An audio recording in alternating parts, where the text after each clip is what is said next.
The world of roguelikes is vast and varying, and it is my job to review it. Hello everyone, I am the roguelike reviewer, and today we will be reviewing Blank Sword, a recently kickstarted roguelike RPG.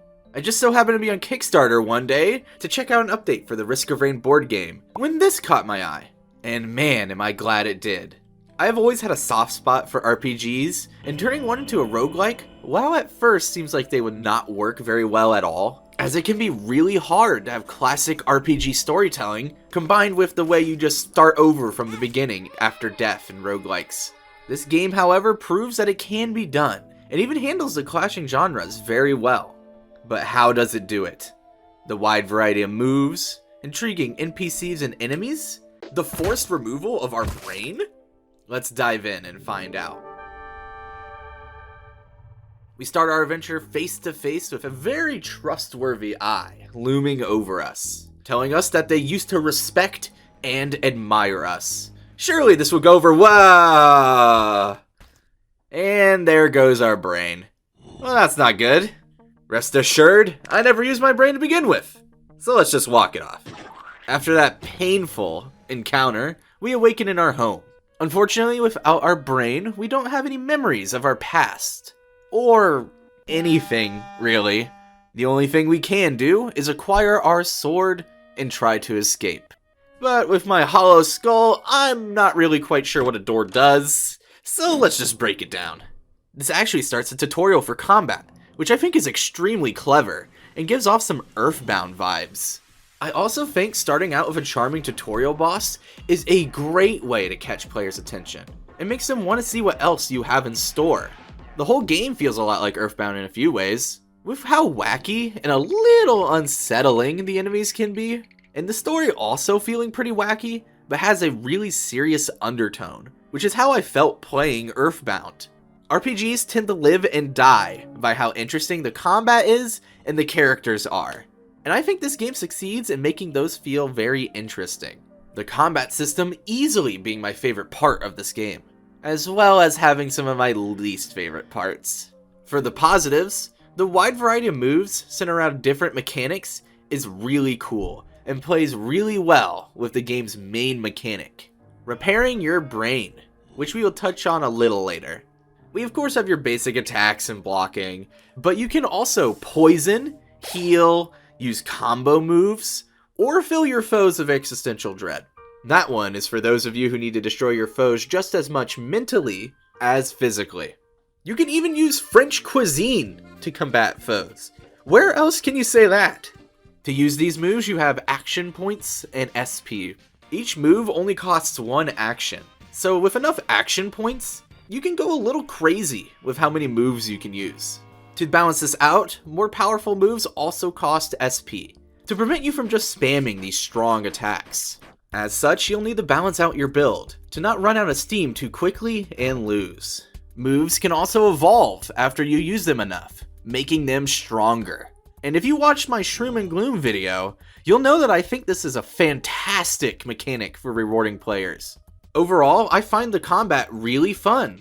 In both RPGs and roguelikes, my favorite part is always either building a synergistic party or set of abilities. So this does a great job in satisfying that. However, the thing I like least about it is that I don't feel like the enemies show what they did during their turn very well, especially when you fight multiple enemies at once. There is text that tells you who attacked and how on the top of the screen, but at times it feels like it just zooms by.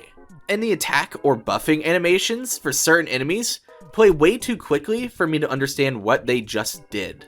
The status conditions can also be a little confusing to me at times, as the game doesn't have a pop-up to tell you what they are unless you gain the ability yourself to inflict them, or where to find each status in the menus to learn yourself. While I am certainly much better at understanding them now, I had a hard time at first finding each effect either myself or in the book to tell me what they did. So I would just sometimes ignore what the enemies were doing entirely and focus on myself and just hope my build is good enough or my items can bail me out.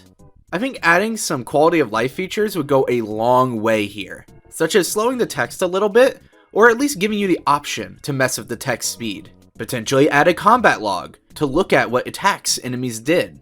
And adding a feature where hovering over a status effect telling you what it does would also be very handy. But that is my main gripe with the game, other than the demo being pretty short. The enemy designs are very unique, and I love learning how they fight and the best way to defeat them. The music during said fights is also phenomenal and gets me pumped up during the fight. I haven't messed with that many builds yet, but so far I have enjoyed the more defensive strategies. For my first successful run for the demo, my build revolved around gaining block and stacking decay on my opponents. Though these aren't the only moves I've had fun messing with.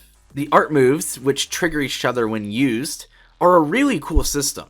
I really like game mechanics that take work to get going, and on their own tend to feel really weak.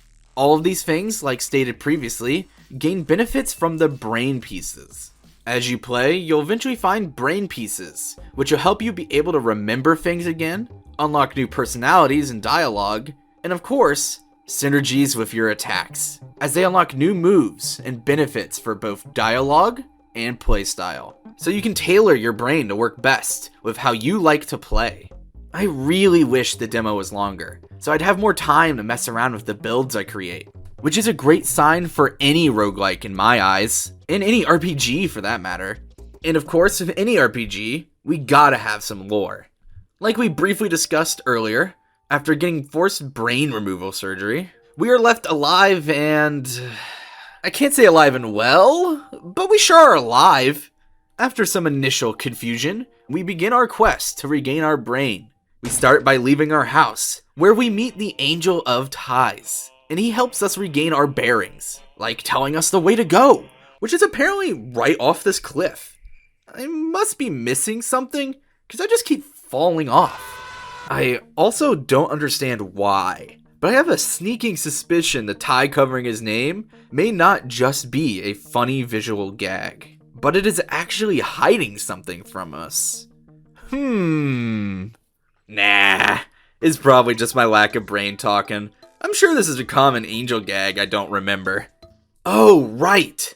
I forgot to mention earlier, we are an angel, and the lands we explore are God's lands, which explains why we're so durable. We then proceed through a nearby forest and meet many unique faces, as well as fight forest creatures, soon locating a bus to travel further in, where we'll discover a shop and angels who wish to aid us regain our memories, which in this case, I don't have any second thoughts on whether they want to help. Shortly after, we finally find something that allows us to remember again, and even begin to level up, as we can now gain experience. Now, you may have noticed that I am being way more vague with the story than normal, and that is on purpose, as much of the enjoyment of RPGs comes from learning the story and interacting with it yourself. In fact, I'm not even going to tell you what happens in the final area of the demo. The most you're going to get from me is a few fights and a small amount of the area as background footage, and this super vague teaser that my favorite fight is in this area. I greatly encourage you to all check it out for yourself. This game is very interesting and captures a unique RPG feeling I have not felt in a long time. The art and music have that uncanny Earthbound vibe that few games have and even fewer succeed at replicating. This game is weird, but in a good way that helps it be unique, which may turn some people away, but I do think you should give the game a chance at very least. While a short experience now, the full game seems like it's going to be much more vast. And they've even teased characters and brain pieces not in the demo on the Kickstarter page. It has been quite a while since I've played an RPG, let alone looked forward to one. So this game has been a very refreshing experience for me. As of right now, I give the game a 7.6 out of 10. I see a lot of potential here, and this is definitely a game to watch out for and keep up with during development. And if you're looking for a fun few hours, please check out the demo. Thanks for watching, and if you enjoyed the video or have any recommendations, please let me know in the comments. And while you're down there, if you could like the video and subscribe, I would really appreciate it. And I'll see you fellow rogues in the next review. See ya!